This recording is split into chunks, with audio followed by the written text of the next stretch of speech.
Thank you, John. Hi, historians. It's good to see so many familiar faces out there.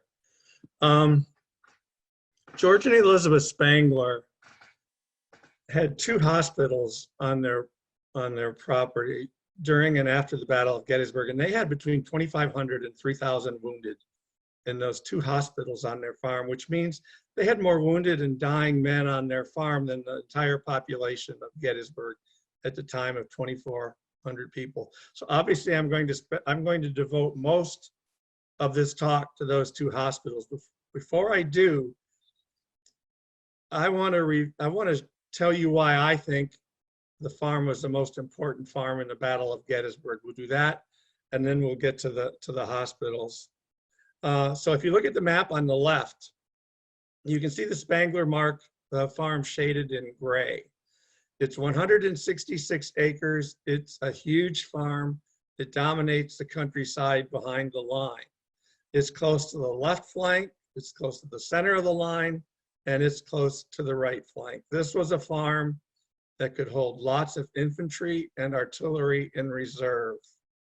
In addition are the roads. Granite Schoolhouse Lane is marked by a blue arrow cutting right through the heart of Spangler.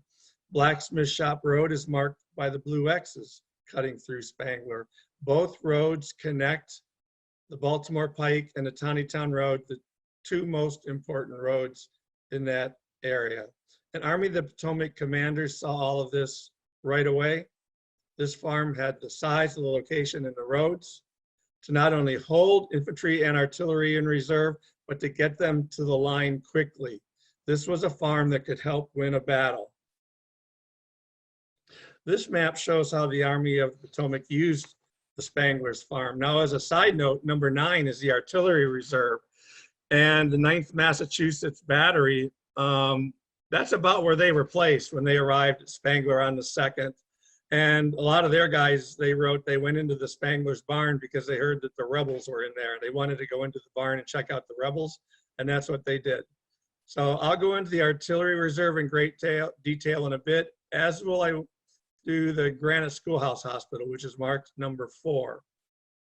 All of you folks, as well as most followers of the Battle of Gettysburg, know very well about Joshua Lawrence Chamberlain and the 20th Maine and all of the 5th Regiment, 5th Corps regiments that got to Little Round Top in that area just in time on July 2nd. Well, what a lot of folks might not know is they got there so quickly because they spent all afternoon on and right next to the Spangler farm, and that's them on the right with those tents there. And Little Round Top is down here in the southwest.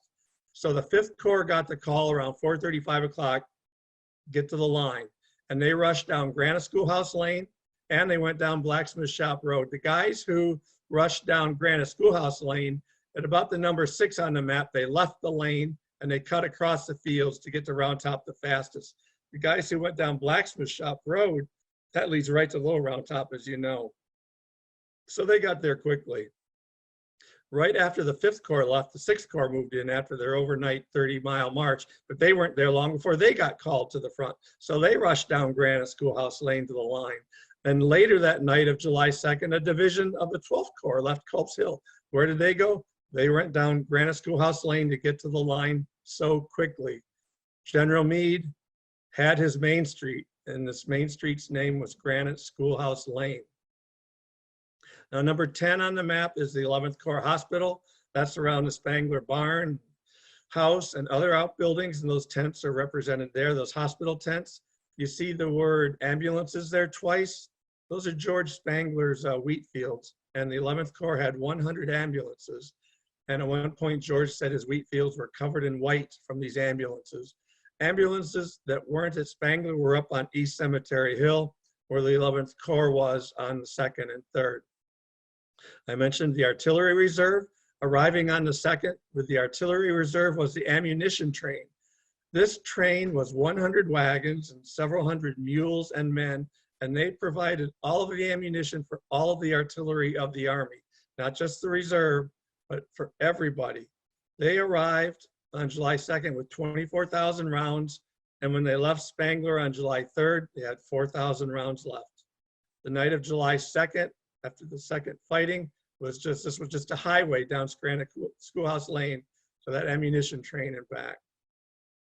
Now you've got more artillery and infantry bivouacked on the left, on the western side. Then you've got Powers Hill. Powers Hill was, 2/3 of Powers Hill was owned by George Spangler. And the other third was owned by Nathaniel Leitner, his neighbor. So you've got more artillery up there. You've got more infantry up there. General Slocum makes his 12th Corps headquarters at the top of the hill and at the bottom of the hill, and he's there for 5 days. You've got the Signal Corps up there. Then you get General Meade even involved up there. Once he gets bombed out of his headquarters on a Town Road, he comes back to Powers Hill, which didn't have nearly as many trees then as it does now. He could see the end of the battle from Spangler and Leitner land up on Powers Hill. At the end of the battle, he returned to the line. Then again on the evening, later in the evening of July 3rd, Meade returns to Spangler land on Powers Hill, and he sets up his Army of the Potomac headquarters on Spangler land. So his headquarters is set up there on the night of the 3rd and the morning of the 4th until those crazy thunderstorms on the 4th wash him out and he goes inside elsewhere along the Baltimore Pike. So he was there for a night and a morning. His headquarters site is not marked, but there's a wooded area there along the Baltimore Pike next to the Slocum headquarters marker. That's where Meade was. Now, this photo shows one artillery battery, all of the men, the horses, and everything involved in one battery. There were 19 of these batteries at Spangler Farm at 2 o'clock on July 2nd. So you can see that farm was covered with the artillery reserve, and they even extended into neighboring farms. Each of the 7 infantry corps, Union Infantry Corps at Gettysburg, had its own artillery batteries, totaling about 200 cannons among the 7 corps. These cannons went where their assigned corps went. Now the artillery reserve added 106 cannons and 2,300 men and 23 horses, which is another whole third of power, but that's not the best thing. The best thing is artillery reserve cannons can go wherever they're needed. They're the key utility players that could be used to plug anywhere into the line. And that's exactly what Meade and Artillery Chief Hunt did on the last 2 days of the battle. They rushed cannons from Spangler to the line, often only with moments to spare, to save the Army of Potomac line from crumbling and prevent the Confederates from breaking through. If you look at that map, Artillery Reserve left Spangler and they fought out at the Peach Orchard along Wheatfield Road, at the Trossel Farm along the Plum Run line. They were at Cadore, they were at Cemetery Hill, they were at East Cemetery Hill. The Artillery Reserve, some of them even just left the Spangler Fields and went to Powers Hill and fought from there. I'm sure all of you have seen the famous photos at Trossel of all of the dead horses lying around in their yard there. Well, those were 9th Massachusetts horses, and a couple hours before they were at Trossel, they were at Spangler. So that's how much emanated from Spangler. Other farms saw a lot more combat than the George Spangler farm in the Battle of Gettysburg. Other farms were destroyed by some of the worst fighting ever seen in the history of the nation. But no single farm played a greater strategic and logistical role with its 2 roads, with Powers Hill, with its middle of it all location for both the artillery and infantry, and the George Spangler farm in setting up the Army of Potomac victory. And all of this happened around 2 major hospitals on Spangler's property. The 1st Division caught the heaviest of the blow. Many killed and wounded were the result, and the latter were now being brought to the hospital in great numbers. Granite Schoolhouse Hospital surgeon in charge, Dr. William Warren Potter, 57th, New York. Granite Schoolhouse was built in the early 1860s when the Spanglers donated the land in the heart of their farm for it. On days 2 and 3 of the battle, there was a major 1st Division, 2nd Corps Army of the Potomac Hospital in the fields and woods around this school. Now today, if you drive down Granite Schoolhouse Lane on the right or on the north side, you're mainly going to see woods. But back in the day, that was all cleared out. They could lay men there in these open fields along that little stream that runs through that valley. This hospital has received little attention since the battle, and little has been received about it until my book came out last year, and I really do think that's a shame. There's not even a sign for it like there are for so many other division hospitals around Gettysburg. It's just overgrown, unmarked land with thorns and poison ivy that make it difficult to enter, like that photo shown at the bottom left there on the screen. This hospital hosted the 1st Division 2nd Corps wounded and dying men who fought at the wheat field, one of the bloodiest and most well-known places on the battlefield. These were the men of the famous Fighting Irish Brigade.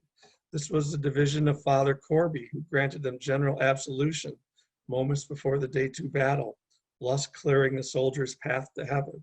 This was the Corps of General Hancock. More than 1,000 men of the 1st Division were casualties on just that one day of fighting. And by the end of July 2nd, most of the wounded were either at the 1st Division's 2nd Corps Hospital at the Granite Schoolhouse on a George Spangler farm, or they were waiting to be taken there. Chaplain John Henry Wilbrand Stuckenberg of Erie in the 145th Pennsylvania served at the Granite Schoolhouse. He said, "Our hospital was at the foot of Powers Hill. I found the doctors and nurses busily engaged with the wounded, scattered around in all directions, some lying on blankets, some on straw, a few on stretchers, others on the bare ground. Private Erastus Allen of Company G, shot through the abdomen, suffered terribly. Some of the intestines protruded through the wound, and some of their contents would occasionally flow out, producing a horrible stench. It was very evident that our regiment had again suffered severely." 2nd Corps Ambulance Chief Lieutenant Thomas Livermore made numerous deliveries to Granite Schoolhouse on July 2nd, during and after the Wheatfield fight. He said, "Here under the shelter of some boulders lay a large number of our wounded and dead who had been brought from the field. They lay upon the ground covered with their blankets, and the living were nearly all silent, having fallen asleep from fatigue." Brigadier General Samuel K. Zook. He was treated at the school on July 2nd for a massive chest wound before dying in a house farther behind the line on July 3rd. His wound opened such a gaping hole that a doctor could see the general's heart beating. A monument at the Wheatfield and along Wheatfield Road marks where General Zook was mortally wounded.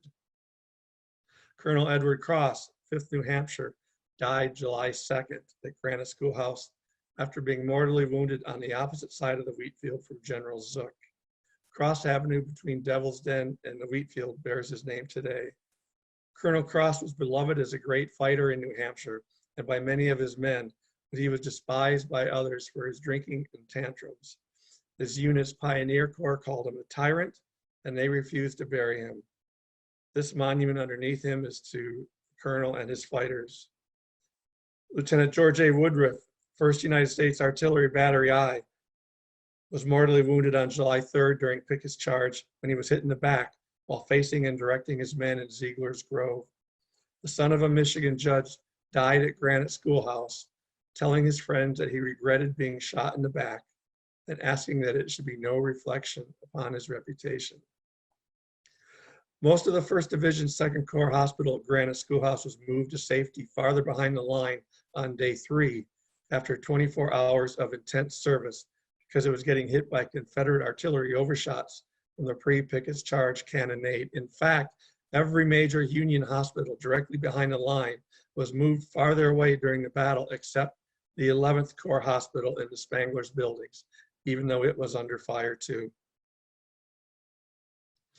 Granite Schoolhouse hosted an important, huge hospital on Spangler land that took care of the fighters from the Wheatfield. And I believe that this hospital warrants recognition. Yet this is what the uncared for site looks like today. A fallen tree accidentally marks the location of the school. My hope is that someday the National Park Service cleans up this land, parking is put in nearby, signs are installed, and the foundation of the school is uncovered so visitors can stop, meditate, and honor this place of sacrifice. And I think it would be really just great if any of you living historians would contact the National Park Service in Gettysburg, as I have, to ask that this sacred hospital ground be cleaned up and open to the public. One day cured me of a hospital. Give me the picket line every time in place of a hospital. Captain Matthew B. Cheney, 154th New York, after visiting the 11th Corps Hospital on the Spangler's farm. The 11th Corps medical staffers picked the Spangler's farm for a hospital on July 1st because of its proximity to the evolving front line and access to water, crops, and livestock for food, buildings for hospital purposes, good roads, and wood for operating tables, fires, and caskets. While the 1st Division 2nd Corps Hospital used the school on Spangler land, the 11th Corps Hospital used the Spangler's barn, summer kitchen, house, other outbuildings, and fields. George Spangler was 47 years old and Elizabeth was 44 during the Battle of Gettysburg. Their children, all of whom were living at home in 1863, were 21-year-old Harriet, 19-year-old Sabina, 17-year-old Daniel, and 14-year-old Benaiah. The 6 Spanglers were ordered by 11th Corps doctors on July 1st to leave or stay together out of the way in one upstairs bedroom. So that bedroom was where they lived during the 5 weeks and 2 days that their home was a hospital. They could leave the room, but in doing so, they had to step over and around wounded and dying men just to get out of their house. The ambulance corps that I mentioned earlier started delivering the 11th Corps and other wounded to Spangler at about 4 p.m. on July 1st. At its peak on July 1st, the Christian and Sanitary Commissions estimated there were about 1,900 wounded at this hospital, of which about between 50 and 100 were Confederate. Dr. Daniel G. Brinton of Westchester. The wounded soon began to pour in, giving us such sufficient occupation that from the 1st of July till the afternoon of the 5th, I was not absent from the hospital more than once, and then but for an hour or two. Very hard work it was too, and little sleep fell to our share. 4 operating tables were going night and day. Many of them were hurt in the most shocking manner by shells. My experience at Chancellorsville was nothing compared to this, and I never wished to see such another sight. For myself, I think I was never more exhausted. Surgeries and amputations took place under the forebay of the Spangler's barn. Their doctors could have more light and fresh air away from the smells and crowds inside the barn. 4 surgeons worked under the forebay with their backs to the wall. A surgeon could finish 1 amputation or operation in 5 to 15 minutes and then move on immediately to the next one.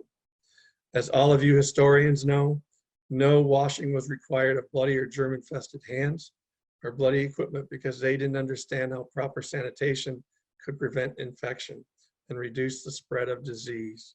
Sometimes a Spangler surgeon with germ-covered hands would put his hands in a soldier and infect that soldier with the disease. A Spangler surgeon who was approaching total exhaustion called the work too much for human endurance. Private William Southerton, age 19, 75th Ohio, said, "At the doorway, I saw a huge stack of amputated arms and legs, a stack as high as my head. The most horrible thing I ever saw in my life. I wish I had never seen it. I sickened." The amputations and surgeries and wounds attracted an infestation of flies that relentlessly harassed everyone from the barn to the tents to the Spangler's house. This is the Spangler's barn, and this is mainly how it looked in 1863. It says, most of you probably know it's a classic Pennsylvania bank barn. The style was brought over in the 1700s and 1800s by the Swiss and the Germans, and wherever you go on the battlefield, you see these Pennsylvania bank barns with the forebay in the front and the bank in the back where the driver of the farmer could drive his wagon right up to the top floor for loading and unloading. Men were crammed so closely together in this barn that it caused the spread of diseases. Some men died of these diseases rather than the battle wound that brought them to the hospital.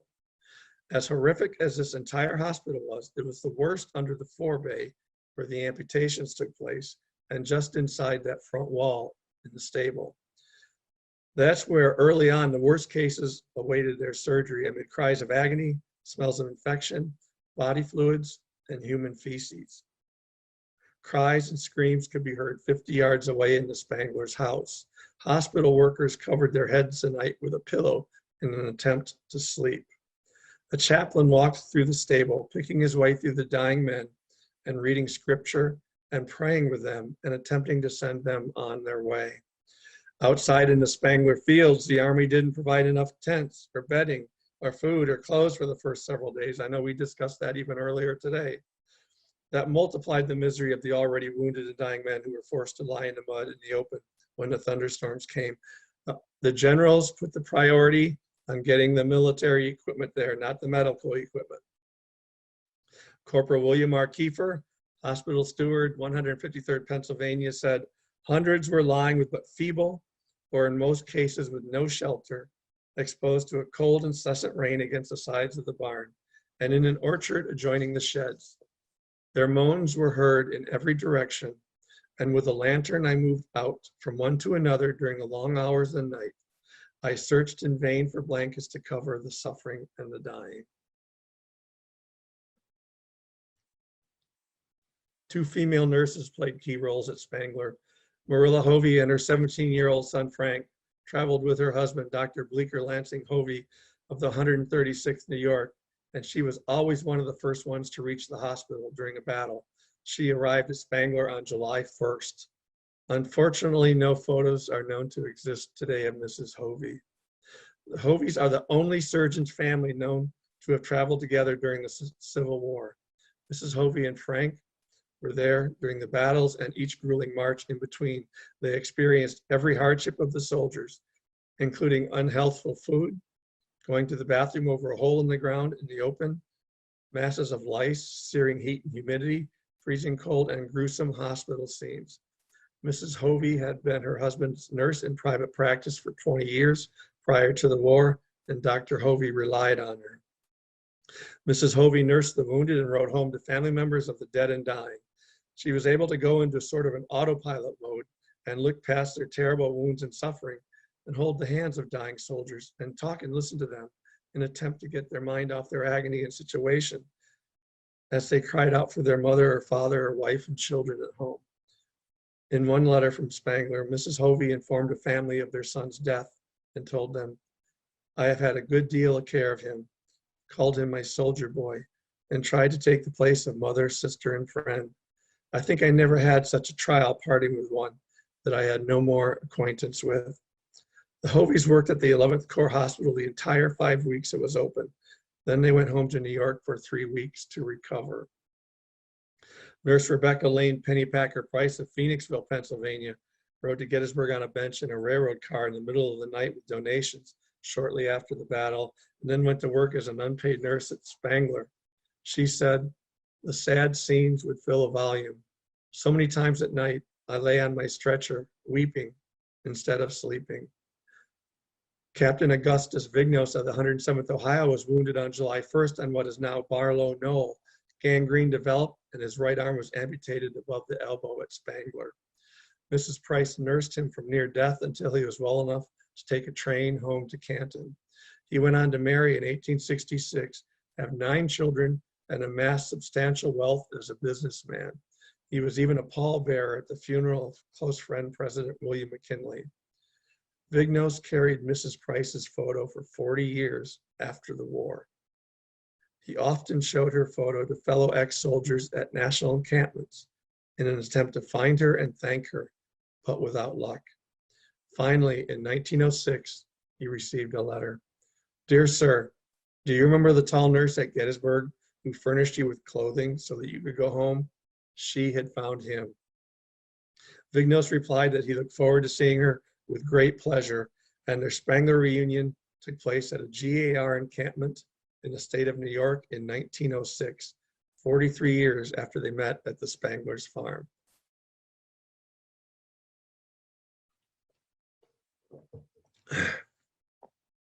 This is my wife, Barb. We spent a week up at Cornell University in their archives there. We were going through 19 boxes that looked like this.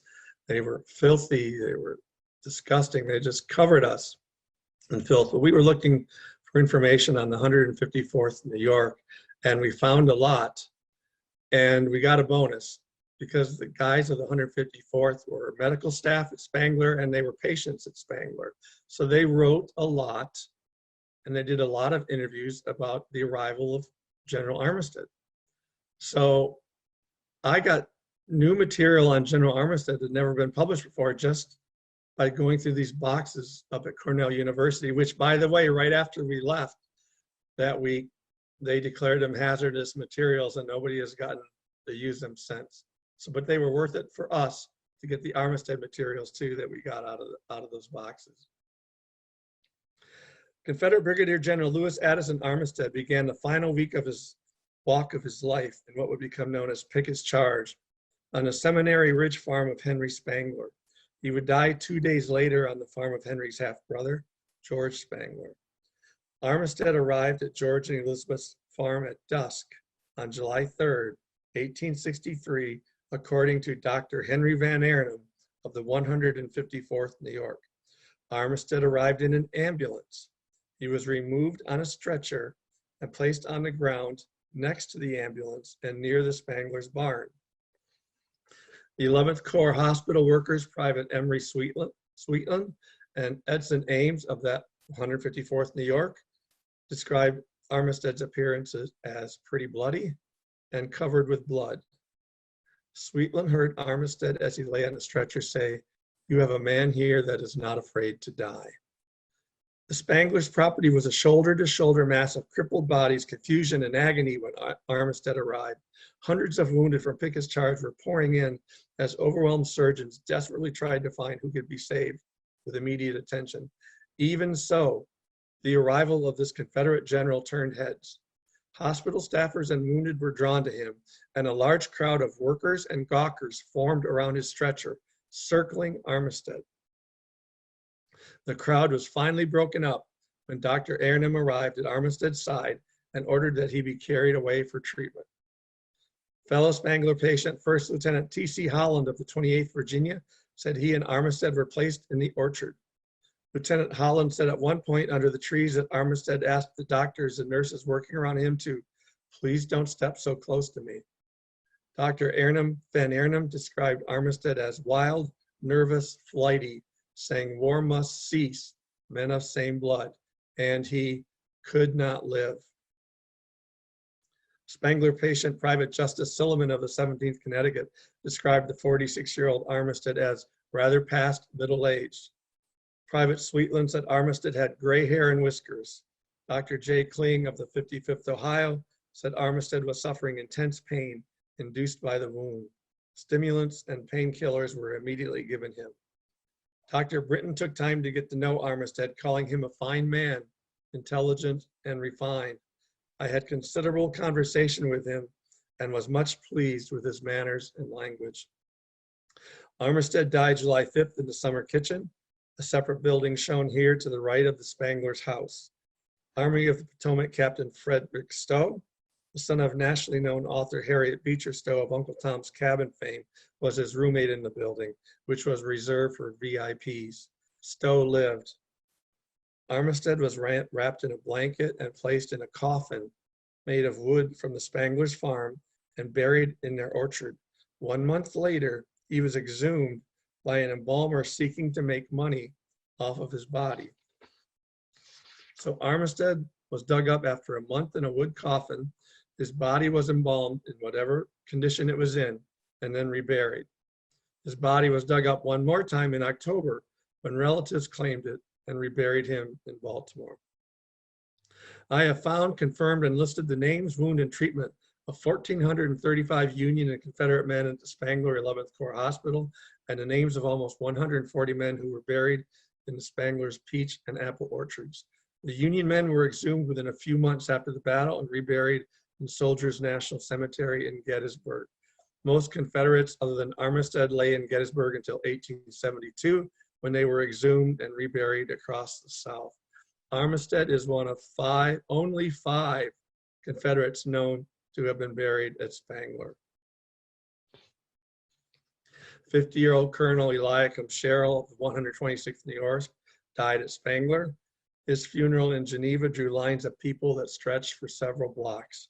His image is on that monument there to the 126th New York in Ziegler's Grove. Assistant Surgeon William S. Moore of the 61st Ohio died at Spangler. Amazingly, he was the only Army of the Potomac surgeon or assistant surgeon to die at Gettysburg.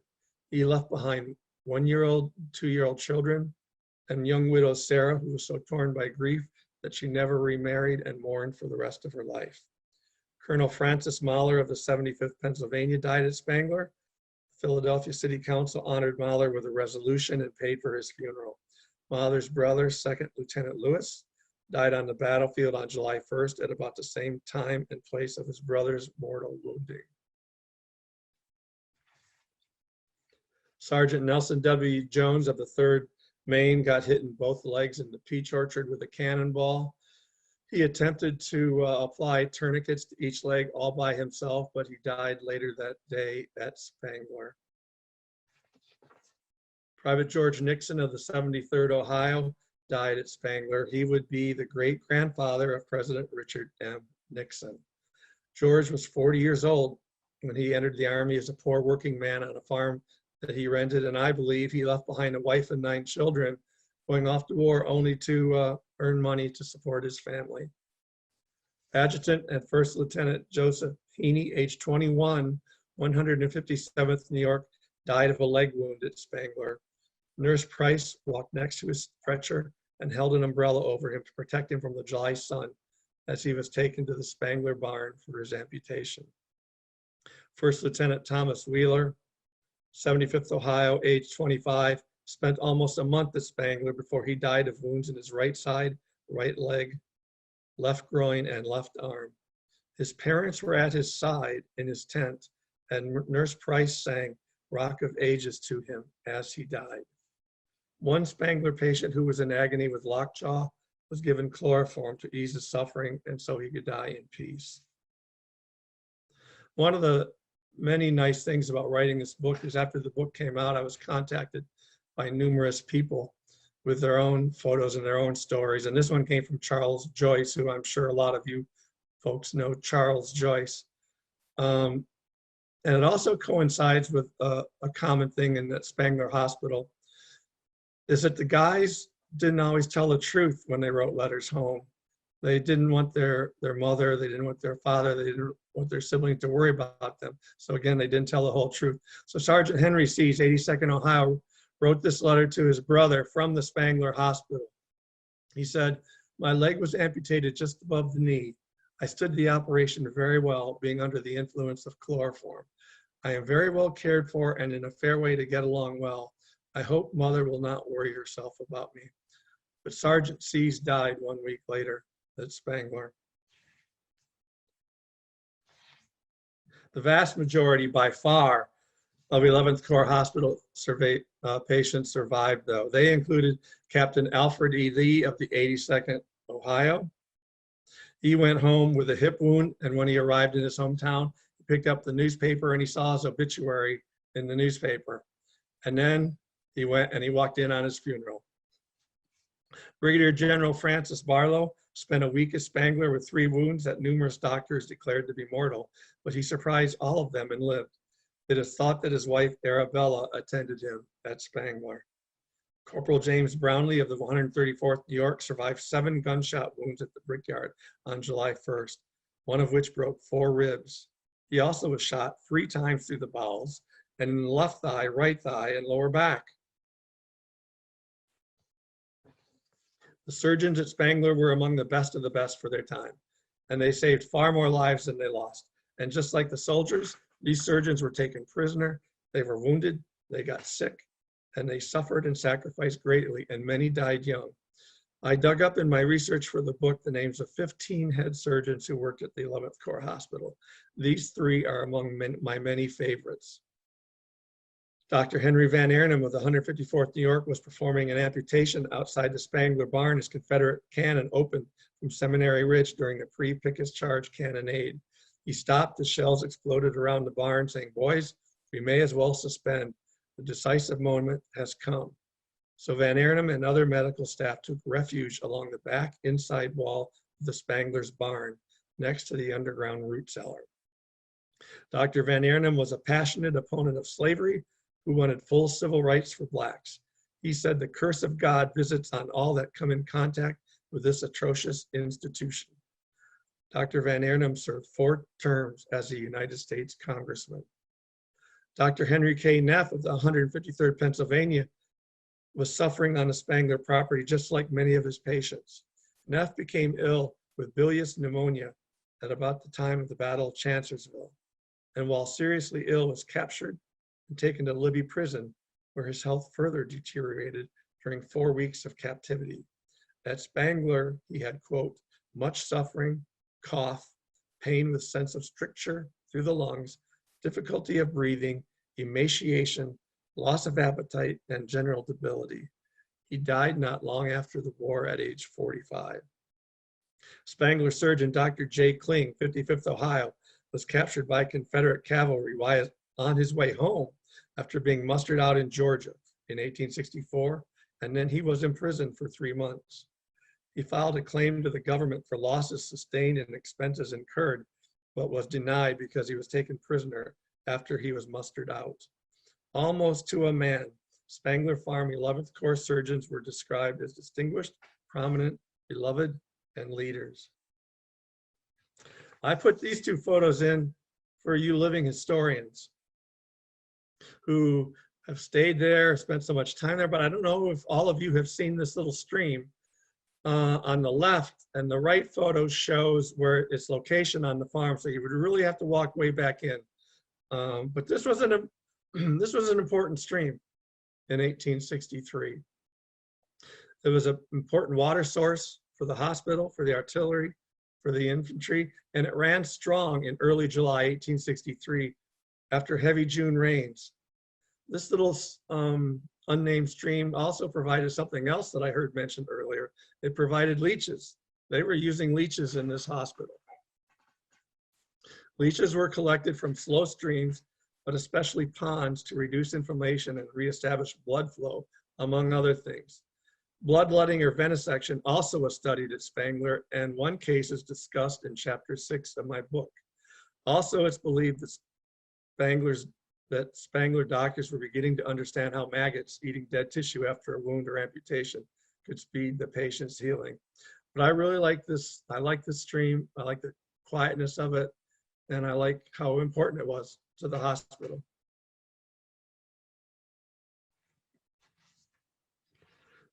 The 11th Corps wounded continued to be sent away until finally on August 7th, the Spanglers had their farm back, at least what was left of it.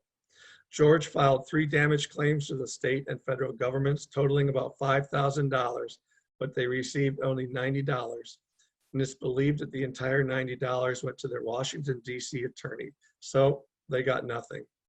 The U.S. quartermaster's agent said, the government of the United States is no more responsible for bringing on the battle fought there than it would have been had a tornado passed over that country, causing as widespread destruction as did that terrible engagement. That battle and hospital damage was his misfortune.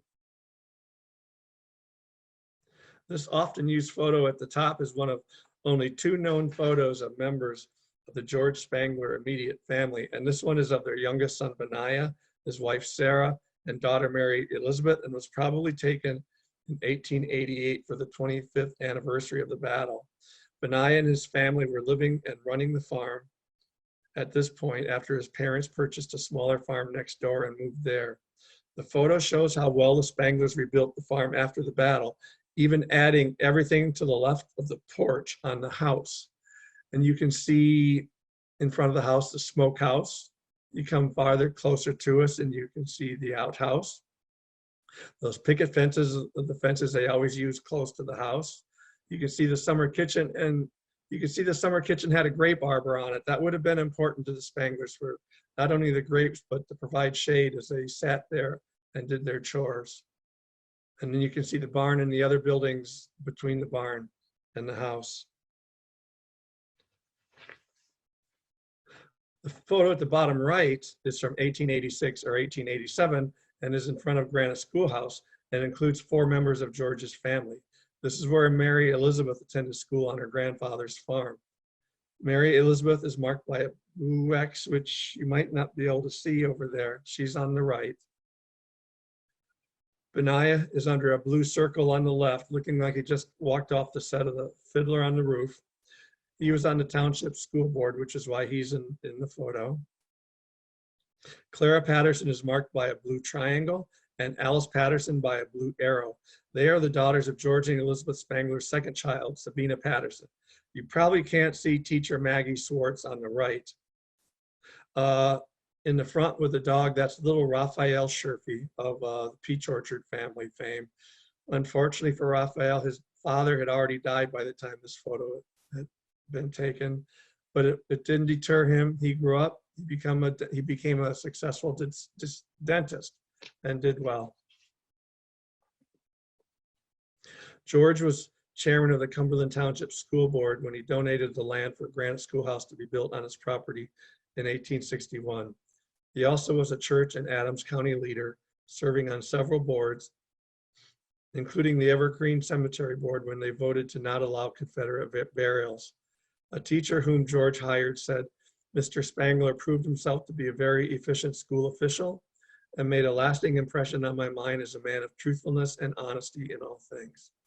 Elizabeth took care of her widower father in his later years and made sure he was buried next to her and George. The Spanglers also took in a niece after George's sister, Susanna, died. Spangler children Harriet and Sabina married local farmers and had families. Daniel moved to Kansas to use his carpentry skills in the growing new state and settled near Abilene around the time Wild Bill Hickok served as marshal there in the early 1870s. Benaiah worked the family farm for many years until he gave up farming and moved into Gettysburg around 1890. As was common in families in those days, personal tragedy followed the Spanglers. George's daughter Harriet died 2 months after he died. Then Harriet's daughter Annie died a few days after her mother. So Elizabeth lost her husband, a daughter, and a granddaughter in a little more than 2 months. One of Daniel's 2 sons drowned at age 15 in Kansas, and Benaiah's only grandchild died as a toddler. The Gettysburg Foundation purchased this farm in 2008, and you can see what condition the barn was in when they did. And by 2013, it had been rehabilitated enough to open it to the public on summer weekends. By 2016, the foundation had the barn looking like this, an 1863 showpiece. And I know many of you have been in that barn, and you would know that most of the wood in that barn is original. There's even some 1700s wood in there from a log cabin that was on the property that George recycled it when he built his farm. Even most of the wood on the threshing floor upstairs is wood that the men would have lay on in 1863. Many of you living historians have been at Spangler in storms, hot summer weather, and your hot period clothing. Thank you so much for all of your educational efforts at Spangler. Thank you so much to all of you who helped tell the story of this farm and Civil War medicine. And thank you so much for allowing me to be part of this program today. Thank you.